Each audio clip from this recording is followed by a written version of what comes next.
The El Royale is a bi-state establishment. You have the option to choose a room in either California or Nevada. How'd you end up at the El Royale? The Ritz-Carlton was booked. This place used to be hustling and bustling. First thing I have to ask, Jeff, your character's name is Flynn. Mm-hmm. Is that a throwback to Tron? It's not.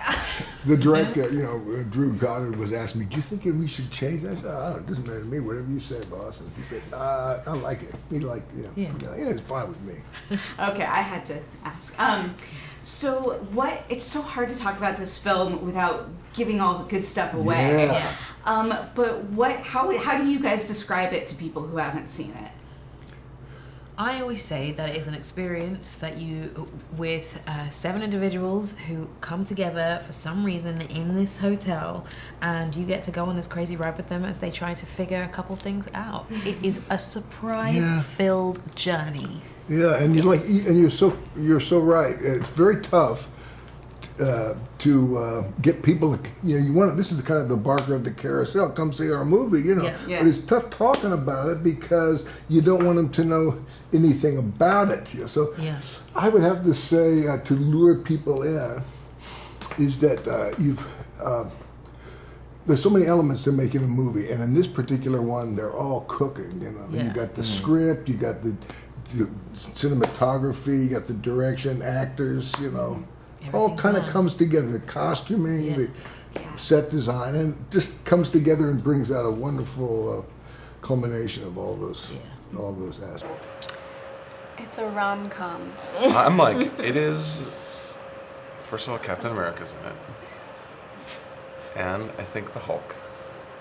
It's basically the Avengers. It's the Avengers. That's what I say. And people are like, I love the Avengers. I'm like, I know. So comes your movie. It's like the Avengers. The Revengers. Revengers? I can't remember. Revengers. The Avengers? You were in that, right? Yeah. She's so good. What was the part about each of your characters that drew you into the role? I mean, it's kind of nothing that didn't draw me in. I originally got the script and I couldn't. I was like, this is sent to the wrong guy. It's kind of all variables that you want in a character and in a film and in the collaborators. So there was no hesitation. It was just like, please let me try. Let me give a whack at it. Yeah, to me, it wasn't so much the character, but just the whole. The whole experience. It was like a story that I wanted to be a part of telling. Mm-hmm. And for me, I guess a combination of both, really, because the story, the script was kind of epic, and then there's something about this woman that's like this bubbling underlying resistance and resilience that keeps her sort of going, which I really wanted to explore because it wasn't an obvious thing. So I thought that might be fun to learn to do.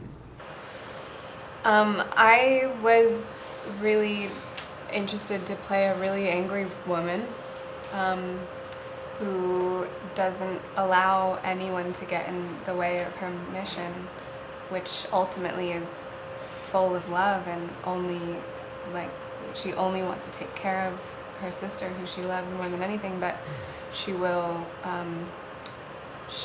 have any bullshit. I think I'm learning, because I'm new to the industry, I'm learning how to find projects and what's a smart move, and something I'm learning is just to find the directors, ask the directors. I had my audition process. I had to audition for the role. I talked to Drew for about an hour before we started the scene. And biggest thing for me is just to work with kind people first and to work with talented creatives. And I got lucky that this was an original idea and he was super passionate about it, and his passion went all the way until I did ADR a couple weeks ago. He wants it to be good, and he wants it to be good for us. And to work with someone like that early on in my career, it just felt really lucky. Not dissimilar to what my young friend just said. It's remarkable when you find a director that has such a particular vision and is willing to kind of fight for that vision in a very real way and stay true to it.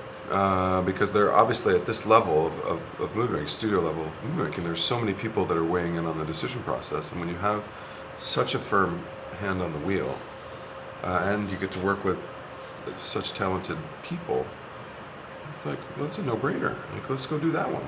That's fun. And Cynthia, you got to sing through a lot of it, and I heard that you were doing all the singing live on set. Correct. Can you talk a little bit about that? Was it difficult? Was it hard for you guys who were like, oh my gosh, she's singing again? Wow, was that terrible? I mean, just because it's a long process. Yeah. Your singing was gorgeous, but it's just a long process. So I just, I didn't know if like. Well, I hope I didn't offend It was anyone. it was very much like refuge. It was like, because we were doing a lot of these things over and over, and we'd spend multiple weeks. So it was like that was something you'd look forward to. You'd be like, thank God, we're getting to a part where Cynthia's about to serenade the hell out of this thing. Was it difficult though singing live? No, I've been singing live most of my life. It's what it came from. Singing on Broadway's 8 shows a week. 6 days a week is sort of what I do. The only difference was that you were having to do multiple takes on the same day, and you sort of figure out what you need in order to stay strong and to stay well, to make sure that the sound quality doesn't dwindle. You want to make sure that you're still giving the quality that everybody else needs for their scene. Yeah.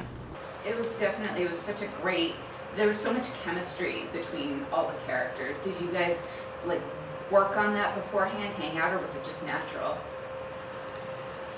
We didn't spend loads of time. John came onto the project really late. We had a rehearsal a few months before for about a week. And then... You came onto it right off of something else too, didn't you? Were you traveling or were you... I guess I came onto it like a month before. No. No, like when we started shooting, like you kind of came in, I feel like you came in off of something else. But it was remember. like, it was quick. I mean, movies happen the fact that movies happen like that is just... Yeah. But we also, our characters are all strangers, so there's no real backstory between all of them. They don't need to bond, and it was helpful that we all were kind of like, who are you? Yeah. Except for us. Yeah.